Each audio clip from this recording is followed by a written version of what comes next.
Welcome back, and with me again is Dr. Armin Ellis. What are you here to educate us about?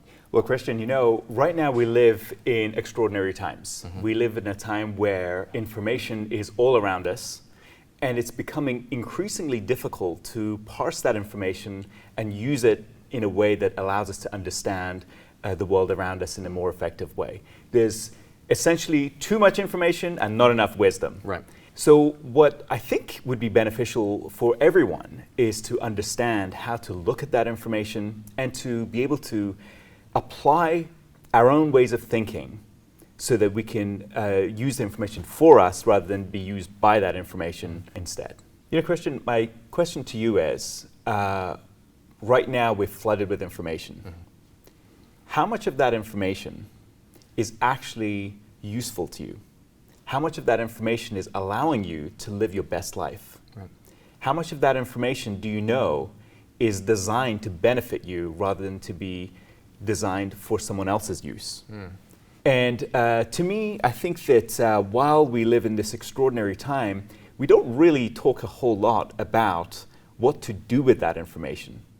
If during our conversation we can create some clarity around the way that we receive information, what information is, how we process that information, and how we can apply that information to our benefit, I think that would be worth a lot. Oh, absolutely. Let's start with the anatomy of information itself.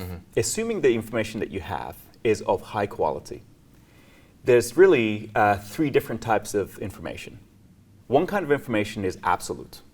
Now, these are things like the laws of physics. That doesn't change so often. Then we have relative information. That's to say information that is true in one situation, but it's maybe not true in other environments. So an example of that would be, Alex is great at chess. Well, relative to whom? Or, that's a tall building. Relative to other buildings? Or would you still consider it tall in Manhattan? Or would you consider it tall in a desert all by itself? Or, my team is doing great. Is that in accordance to the rest of the league? Or is that in accordance to a set of standards that you feel that your team could be judged against? And then there's contextual information. So that is to say, information that is based on circumstances that are available to you. So I might pick a new sink for my bathroom and choose the color of blue because I have a limited number of choices. So that's a context-dependent piece of information. Or there may be a situation where you could say, well, a bar of soap is more expensive than a loaf of bread. What's the context? Now, context can vary with time. It can vary with circumstances and personal preferences. So today, my favorite color may be blue.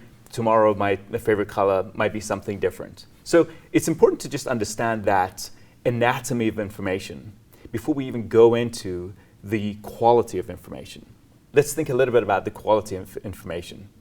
Have you ever had a situation where someone was communicating information to you that was sincere, but sincerely wrong? Right. What kind of information was that? Was it that the quality was high? Well, certainly the emotional quality may have been high.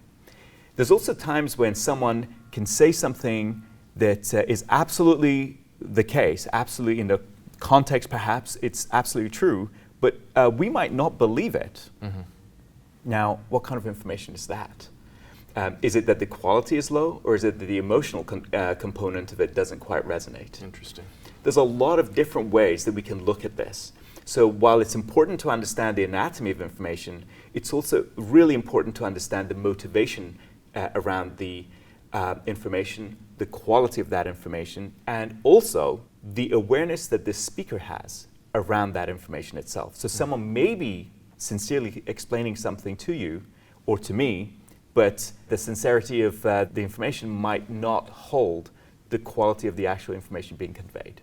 A few hundred years ago, humanity had access to a certain volume of information.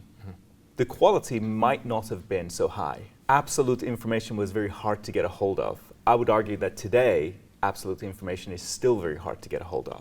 But the volume of information was such that we could go ahead and process that information.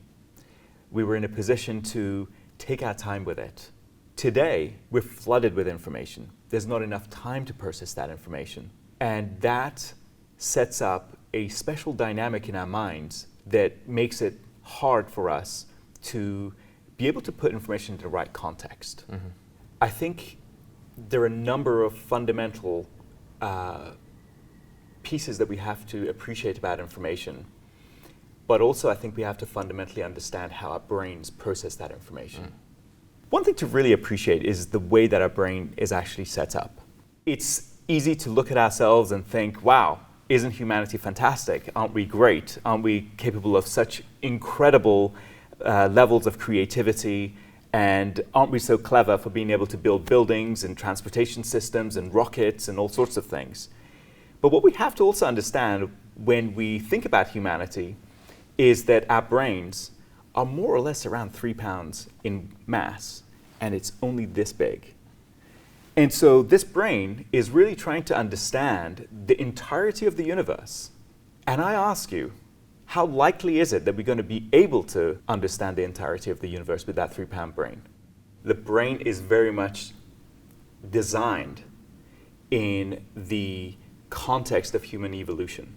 If you consider the cycle of the brain, that 24-hour rhythm, it's because of the day-night cycle. Does that mean that it's the most optimal? It just means that it's the most optimal that evolution has locked into on the way of getting the brain to what it is today. When we think about scale of the universe, well, we're very comfortable for scales around 5 to 6 feet because that's how tall we are. Can we really understand electrostatic forces that are at play in microscopic scales? Not so much. Doesn't mean they don't exist. It just means that we're not wired to appreciate them the same way that we might appreciate gravity at 5 or 6 feet. In terms of time, similar situation. Because of our evolution on this planet, we're able to appreciate events in the orders of a few seconds to a few hours to a few days and possibly a few years. But can we really understand extremely short time frames? Can we truly understand events that are perhaps thousands of years? Can we truly appreciate, in other words, geology? Can we truly appreciate cosmology? And our brains have a hard time with it. I know a lot of people who have a difficult time with the concept of infinity, or looking at the sky and not truly being comfortable with the number of stars out there that could be seen in a clear desert night. Why is that? Is it that those numbers are somehow not real, or is it that we're just not used to processing that kind of information just because of where we've come from? So, Christian, all the human experience takes place in those 3 pounds. All the greatest stories, all the most epic romance, all the history, all the science, everything that we've experienced, it's all because of that 3-pound brain. It's not even because of our sensory inputs like our eyes and our ears and our taste buds. It's where they come to and how they're processed. That's the more fundamental way of understanding humanity, I believe. There's a great story that during the Second World War, the Allies flew over Germany and took a lot of reconnaissance pictures. Now, those pictures were processed and interpreted by a number of highly skilled photo interpreters. Did you know that one of the highest and most desired qualities among photo interpreters was being colorblind? People somehow figured out how to process color information without having the same level of color sensitivity as someone who wasn't colorblind. Interesting. The point is that no matter what our sensors give us, it's our brains that determine what to do with it. Let's talk a little bit about the brain. There's really 2 important parts for the purpose of this conversation that we should discuss. There's the old brain that's responsible for behaviors that are autonomous and a lot of our emotions. So, for example, your heartbeat, your breathing, your sense of smell, things that you don't really think about but take place in the background. And then there's the new brain that's responsible for creativity, that's responsible for gratitude, that's responsible for other kinds of higher reasoning and functioning. What's fascinating about the brain is that the old brain is very much in charge until you decide that the new brain should have a stronger pathway to be able to process information. There are a couple of things I think we should really appreciate about the brain. One is that the brain is essentially a pattern recognition machine. So throughout life, you pick up patterns. I pick up patterns. Everyone comes up with patterns that we pick up. We're constantly building our models, and where possible, we're refining that model. It's not often that we break the model entirely and start from scratch, although that does happen too. The other function that the brain has is to delete information. So as a filmmaker, you're very familiar with the vast amounts of data that comes from image. Right. Any image, any video, the data is just extraordinary. Can you pay attention to everything that's happening in an image? Probably not. So the brain is extremely good at focusing on what's important in that image and ignoring everything else. So when you're paying attention to a sunrise or a sunset, if that's what you're out there to try to experience, perhaps a lot of other things are ignored. Perhaps the sound behind you that's considered as background is ignored. Perhaps the feeling in your toes in the sand might be ignored so that you can pay attention and be fully present in the thing that you're most interested in. So the brain has this incredible function of deleting and only paying attention to what's particularly of interest at that particular time. All of this is really rooted at the reason why the brain is structured the way that it is. It's the initial purpose of the brain. The initial purpose of the brain is to make us feel safe. It's kind of a bizarre thing to say. It's not actually to keep us safe, but it's to make us feel safe. So this is part of the reason why you can't tickle yourself. Okay. Because if you were to tickle yourself, you know that the tickling comes from you. And you're able to calculate that in your mind. And the emotion of that sensation of being tickled is something that you can't make up. Right. It is, by definition, a surprise emotion. Whereas when you're tickling yourself, perhaps the surprise is lost. Right. Well, my son posed that question to me a couple weeks ago, so now I finally have an answer, and I thank you for that. The feeling of being safe is actually pretty important. Very often in today's world, we are safe, but we don't feel safe. Why is that the case?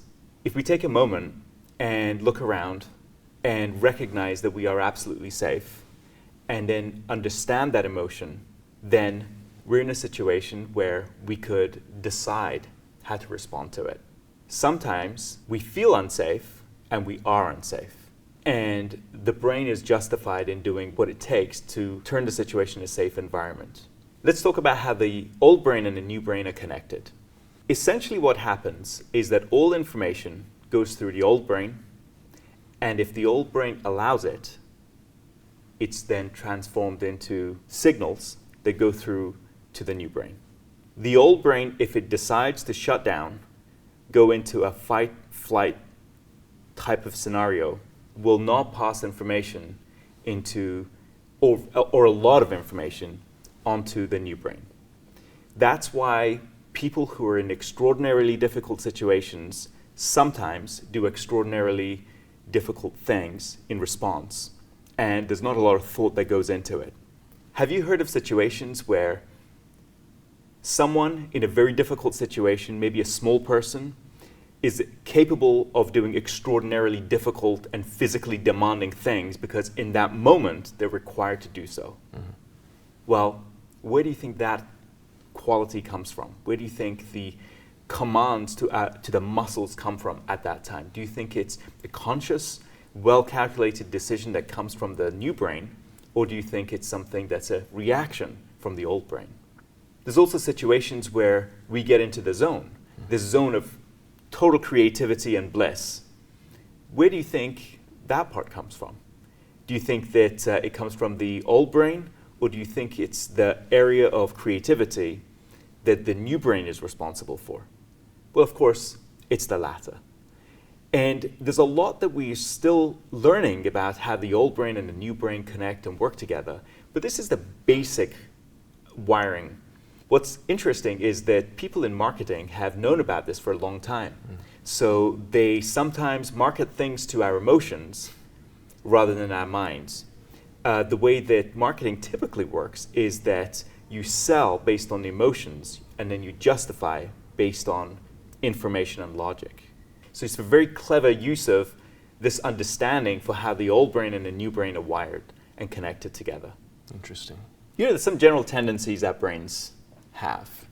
The brain likes to be safe, and when it's safe, it likes to consume as little energy as possible.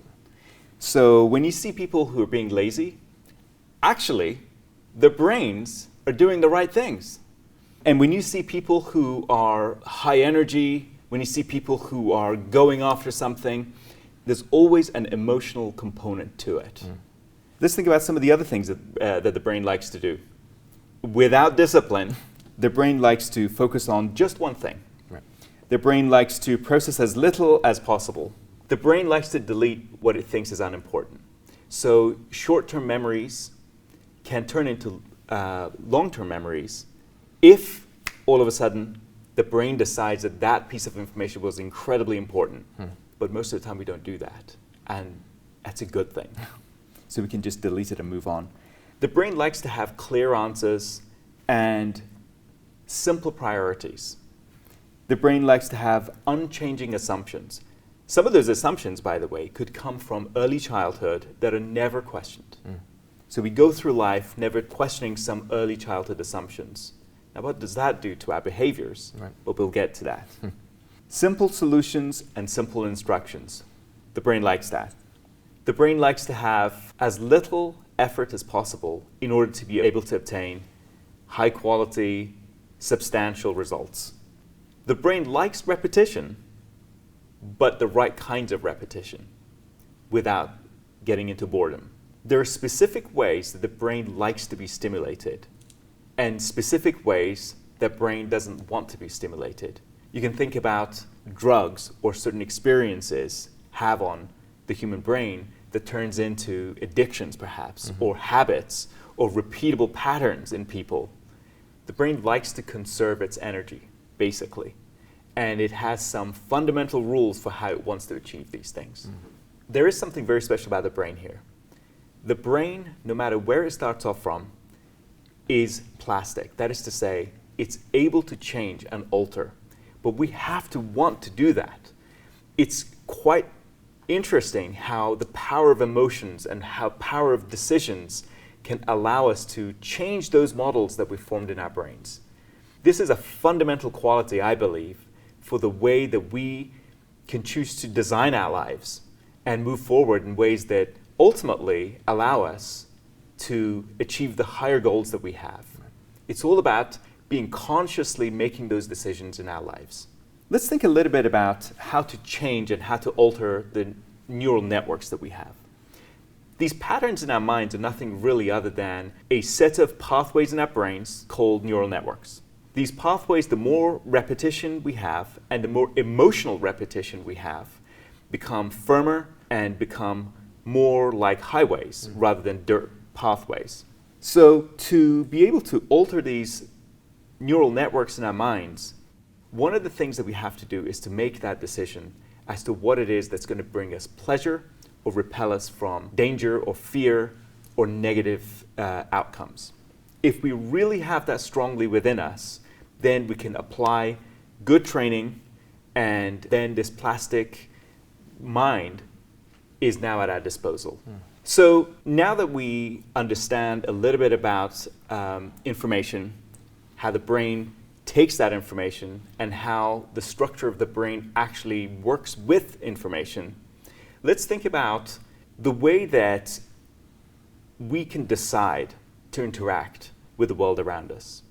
You know, there's actually a very fundamental distinction here that needs to be made. One is the way that we can control, and another is the way that we can influence. I think a great way to think about this is actually the Serenity Prayer. Do you know the Serenity Prayer? I do. serenity prayer. Grant to us the serenity of mind to accept that which cannot be changed, courage to change that which can be changed, and wisdom to know one from the other. Exactly. The power of this prayer is actually in creating the distinction between what could be influenced and what could be controlled. So the inner world, actually we have a lot of control over that. We, in fact, have the ability to get to the highest level of control in terms of our emotions. It doesn't mean that we're always there, but it means that we have the capability, the potential to get there. The world on the outside, on the other hand, well, at best we can influence it. We cannot control the world outside. That appreciation alone sets things up in a way where we can become successful. We can lead our actions and ourselves in a way that could yield positive results. So, what's control? Control is nothing more than being able to specifically determine the outcome. What's influence? It's having the ability to alter in some way the outcome. The important thing to notice is that the outcome might not always be what we expect. The outcome might actually be different even to what we desire. But our influence has changed that outcome in one way or another. Viktor Frankl, who wrote Man's Search for Meaning, said between stimulus and response, there is a space. In that space is our power to choose our response. In our response lies our growth and our freedom. That's such an important concept because the brain might get stimulated, but if we choose to give ourselves the opportunity to explore the space between that stimulus and our response, well, there's a whole world out there. There's a whole new way of thinking about how we can respond. Rather than responding directly to stimulus, we can take our time, we can decide what the right and most appropriate way is that aligns with our intentions, with our goals. And that comes from a certain level of self-mastery and determination of what's within our control and what's within our influence. Can we perhaps design that outcome in such a way that leads to a more positive outcome, that allows us to influence the world in a way that's more to a higher reasoning? Consider fighter pilots. Consider firefighters. Consider anyone who works in an environment that's changing rapidly and an environment where the old brain could take over very quickly if we give it that chance, if we give it that opportunity. Well, training is what happens in that space between stimulus and response. How do we make it so that a martial arts expert doesn't respond in an animalistic way to a threat or an attack, but instead in a calculated and well-designed response?